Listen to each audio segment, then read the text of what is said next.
We begin tonight with Flight 370. The major new clue, was it deliberately brought down? Something just blinked back from the bottom of the Indian Ocean, and it isn't a sea creature. An advanced underwater drone, after 11 years of searching, has finally revealed evidence that was supposed to stay hidden forever. As the machine rose through the waves, it carried data about a detail that explains exactly where the plane went and why we missed it for over a decade. What could have caused this tragedy right under our noses? In an era when we have the internet, satellite, radar communication, it just disappears off the radar screen. This discovery is a total game changer that proves the mystery was never about a lack of clues, but about looking in the wrong world. A metallic secret surfaces. The Indian Ocean is a place of total, crushing silence, but in early 2025, that silence was shattered by the hum of a machine. The Armada 7806, a vessel built for the impossible, sat above waters that felt bottomless. Below it, nearly 20,000 feet down, a fleet of underwater drones was doing what humans never could. These machines were moving through the Seahorse Zone, a jagged, terrifying landscape of underwater cliffs and deep trenches. For hours, the screens on the surface showed nothing but grainy sand and old mud. But here's the catch: the drones weren't just looking for rocks. They caught a reflection that was way too smooth for nature. One drone locked onto a shape that was nearly 100 feet long, half buried in the silt. As the image sharpened, the room went dead silent. It was a wing, but it wasn't just any wing. It had the exact measurements of a Boeing 777. The team didn't want to celebrate yet because they had been burned by false hope before.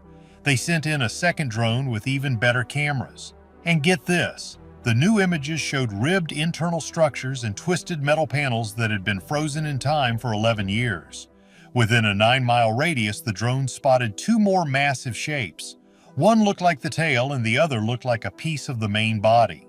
The crazy part is, these pieces were lying in a spot that previous missions had completely skipped because it was considered too deep and too rugged. This new evidence suggests the plane didn't just break apart, it settled into a grave that was perfectly hidden by the Earth's own geography. The drones use something called synthetic aperture sonar, which can see through the dark better than any human eye. It revealed details like torn edges and specific bolt patterns that matched the missing flight perfectly. This discovery didn't just give us a location, it gave us a WTF moment that proved the plane had reached a point of no return much further south than anyone wanted to admit. Researchers were shocked because the coordinates matched a very specific path calculated by advanced math years ago, a path many experts had laughed at. Now, no one is laughing. The detail the drone brought to the surface wasn't just metal. It was a signature of a violent impact that tells a very specific story about how the plane hit the water. This is hands down the most significant find since the day the plane vanished from the radar screens. But before this metal was found, there were other whispers from the waves that kept the hope alive. Fragments of a lost journey. For 16 months after the plane disappeared, the ocean was like a locked vault. No one found a single shoe, a life vest, or even a scrap of plastic. Then, in July 2015, the vault cracked open on a tiny island called Reunion. A man walking on the beach saw a weird object tangled in some seaweed. It was about 6 feet long and covered in thousands of tiny barnacles. At first, people thought it was just junk from a fishing boat. But it's not that simple, though. When experts looked at it, they realized it was a flaperon, a part of a plane's wing. We begin tonight with Flight 370. The major new clue, was it deliberately brought down? All of this comes 1 year, 4 months after that plane vanished with 239 on board. The new clues from that piece of a wing discovered on a remote island. It only took a few days to confirm the unthinkable. This was the first piece of Flight 370. This discovery was like a lightning strike for the families. It proved the plane was in the water, not sitting on some secret island like the internet theories claimed. The way the metal was bent told a story too. It didn't look like it had been blown up in the air. Instead, it showed signs of a high-speed slap against the ocean surface. This one fragment changed the whole search. Soon, more pieces started showing up on beaches thousands of miles away. A piece of the tail was found in Mozambique. A part of the inside of the cabin washed up in Madagascar. Every piece was covered in the same salt scoring and ocean wear. Scientists started acting like detectives, trying to trace these breadcrumbs backward. They used computer models to look at how the currents move in the Indian Ocean. They realized these pieces had traveled over 2,500 miles from where the plane likely crashed. It was a trail shaped by the wind and the tides. But here's the deal. While these pieces proved the plane crashed, they couldn't tell us exactly where the main wreckage was. It was like finding a few pages of a book scattered in the wind and trying to guess where the library was. The search area was still millions of square miles of rough, deep water. The pressure was mounting for a new kind of search, one that didn't rely on luck or beachcombers. As the world demanded answers, a new kind of explorer was being built in a lab. The autonomous revolution. By 2018, the search had become a battle of technology. A company called Ocean Infinity decided to take a massive gamble. They told the Malaysian government they would search for the plane for free and they would only get paid if they actually found it. We are talking about a $70 million no fine, no fee deal. They brought in a ship called the Seabed Constructor, which was basically a floating space station. But the real stars were the AUVs, or autonomous underwater vehicles. These look like yellow torpedoes and they are packed with the smartest tech on the planet. Unlike the old sonar that had to be towed on a long cable, these robots roamed free. They could dive nearly 20,000 feet down and stay there for days. They mapped the seafloor in perfect grids like a lawnmower cutting grass. Each drone was a digital brain using artificial intelligence to distinguish between a rock and a piece of a plane. The Indian Ocean tried to fight back with massive storms and giant underwater mountains, but the drones kept going. They searched over 43,000 square miles in just a few months. That is almost as much as all the previous searches combined. Even though they didn't find the main wreckage in 2018, they mapped parts of the planet that no human had ever seen. They found old shipwrecks from the 1800s that no one knew existed. By 2024, they had upgraded to a new fleet called the Armada. These ships don't even need a full crew on board. They can be controlled from an office thousands of miles away. This is not just exploration, it is a digital hive mind looking for a needle in a haystack the size of a continent. The latest drones have sub-bottom profilers that can actually look under the sand. They were searching for something buried, something the ocean tried to hide under layers of silt. But to understand where they were looking, we have to go back to the night the lights went out. The night aviation changed.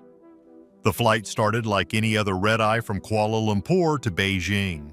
It was March 8, 2014.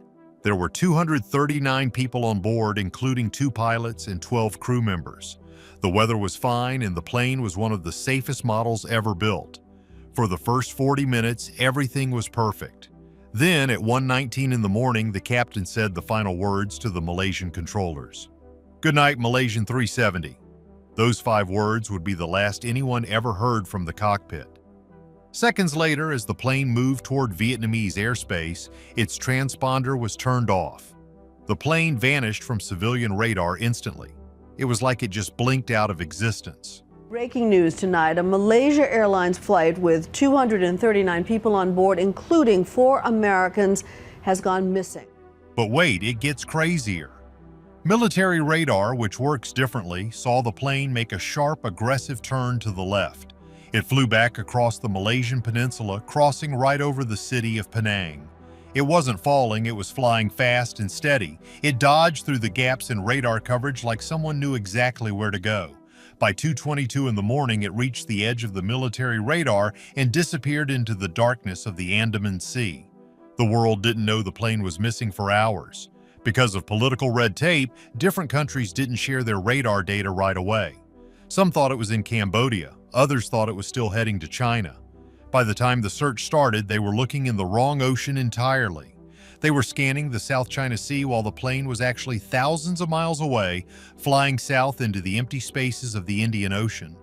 It was a massive failure of communication that gave the mystery a head start it should never have had. While the world was looking at empty radar screens, the plane was still talking to a satellite. 7 arcs to nowhere. Even though the radios were off and the radar was gone, the plane had a heartbeat that it couldn't hide. A satellite company called Inmarsat noticed that the plane's computer was still trying to handshake with a satellite high above the Earth. For 6 hours, the plane sent a little signal every hour, basically saying, "I am still here." It didn't send any location data, but scientists used some crazy physics called the Doppler effect to figure out where it was. They realized the plane was flying along a series of curved lines they called the 7 arcs. These arcs pointed straight to the southern Indian Ocean, a place so remote that ships hardly ever go there. The signal showed the plane flew for 7 hours and 38 minutes after the last radio call. Then at 8:19 in the morning, the satellite caught one last weird signal. It was a log-on request, which happens when a plane loses power and then tries to reboot. This suggested the engines had run out of fuel and the plane was falling. There were no landing strips, no islands, just deep, cold water. Families in Beijing were told the plane was lost via text messages, which sparked a wave of anger and grief that still lasts today. People couldn't believe a giant jet could just fly for hours as a ghost plane without anyone stopping it. Some people reported seeing a low-flying jet or even a fire in the sky, but none of it could be proven. The satellite data remains the most solid evidence we have. It is a digital trail that leads to the Seahorse Zone, the very place where the new underwater drone just made its discovery. But the biggest question isn't where the plane is, it's who was at the wheel. A pilot's dark path. When a plane disappears like this, investigators always look at the pilots first. Captain Zahari Ahmad Shah was a legend at the airline with over 18,000 hours of flying time. He loved flying so much he even had a professional-grade flight simulator in his house. Police searched his home and found something that sent chills down everyone's spine. On his computer, there was a deleted flight path that looked almost exactly like the one the plane took into the Indian Ocean. It was a practice run to nowhere. Some experts believe this proves the whole thing was a planned act of self-harm. They think someone in the cockpit depressurized the cabin, which would make everyone else fall asleep forever within minutes. Then that person could fly the plane in silence until the fuel ran out. But here's the catch: there is no proof he was unhappy or had any reason to do this. His friends and family say he was a kind man who loved his job. Other experts think it might have been a massive electrical fire or a sudden loss of oxygen that knocked everyone out, leaving the plane to fly on autopilot as a ghost. The discovery of the flaperon showed the landing flaps were tucked in, which means the plane wasn't trying to make a soft landing on the water. It was likely a high-speed dive. If the new wreckage found by the drone shows even more detail, we might finally know if someone was still flying at the very end. This mystery has lived for 11 years in the hearts of families and the minds of scientists. With the search starting again on December 30th, 2025, we are closer than ever to the final chapter. It's about time the truth came to the surface. Do you think the new drone evidence will finally solve the mystery once and for all? Let us know your thoughts below and subscribe for more deep dives. Would you travel on a plane if you knew it could just vanish like this? Subscribe and like for more.